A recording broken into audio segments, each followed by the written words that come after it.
Good evening, Facebook friends and YouTube followers. This is Rich again, back for your third and final video blog of the night for August 10th, 2014, around 8:20 p.m. in Belleville, Massachusetts. The sun's going down. Going to be a nice night, and tomorrow's going to be a nice and sunny day. Some news to report: the Boston Red Sox beat the Angels by the score of 3-1 to take the series 2-1. And also, CBS Sports Network is going to debut a new show. It's going to be an all-female sports show with all females hosting it and all females directing it and producing it. And it's going to be good.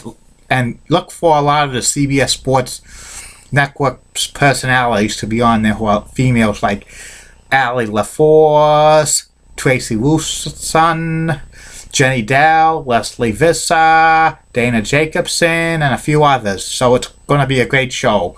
And I hear that CBS Sports has been developing this idea for over a year, and it's a good thing that CBS is doing, Sports Network's doing these things. They need to put more good programming on the network so that programming could grow the network to compete with ESPN, Fox Sports 1, and NBCSN. And that's about it for the news. My third and final video blog of the night is about David Stern, the former commissioner of the NBA. David Stern presided as commissioner of the NBA for 30 years, and he saw a league grow from 23 teams to 30 teams. Revenues skyrocketed from millions to billions, and he developed the NBA brand all over the globe.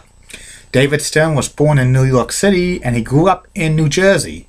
He went to Rutgers University, and he majored in history. He graduated in 1963, but he had interest in becoming a lawyer, so he went to Columbia Law School. And in 1966, he graduated Columbia Law School, and he took the bar exam in New York State, and he became a lawyer in 1966. And the first year he was lawyer, he began his association with the NBA in 1968, representing some cases for them.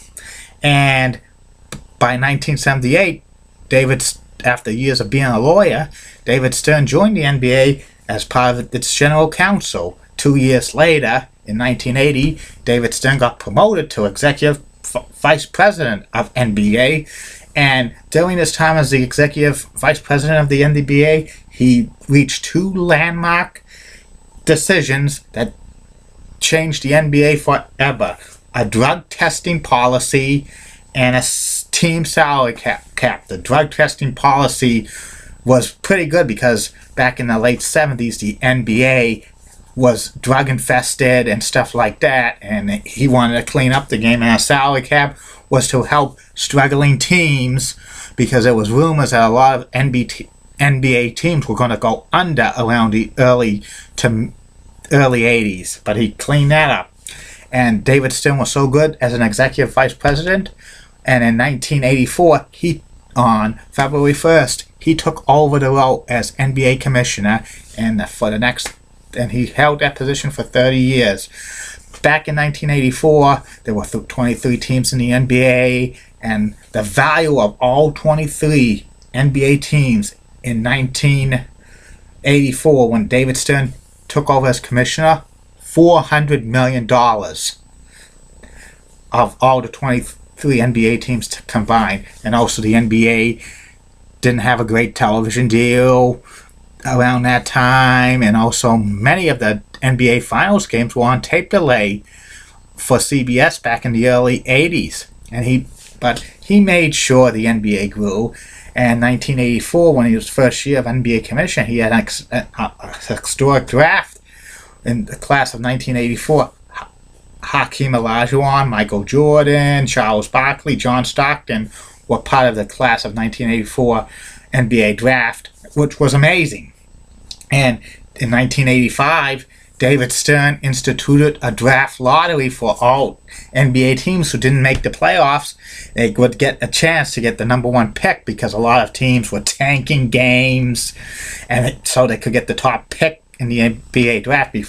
Because before, the team with the worst record got the number one pick of the NBA of the NBA draft, but David Stern made sure he didn't do it. They didn't tank, so he had to wait a lottery system doing it. The first year that lottery system happened, the number 1 pick went to the New York Knicks, and somebody said it was fixed, but who knows?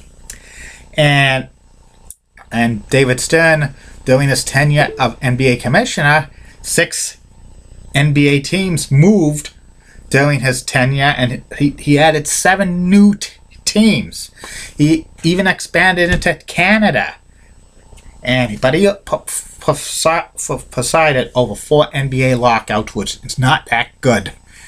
But he settled all these lockouts and stuff like that, and the NBA grew. They got big television contracts, and with many networks and stuff. And also, he globalized the game.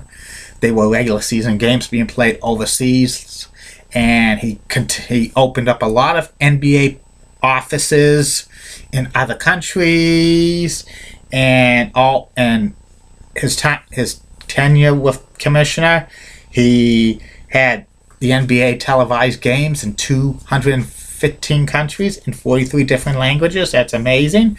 Also, he oversaw the creation of the WNBA in 1997. He also saw the creation of the NBA Developmental League in 2001. And other good stuff. And David Stern was a good marketer and stuff like that.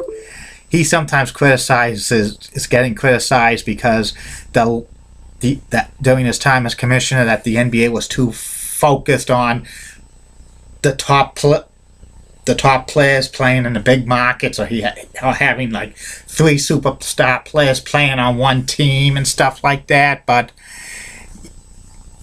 And people were calling that the NBA is fixed to stuff, but I don't know if the NBA is fixed, and it's illegal to fix sports games and stuff like that. And also, David Stern had a great marketing genius and stuff like that.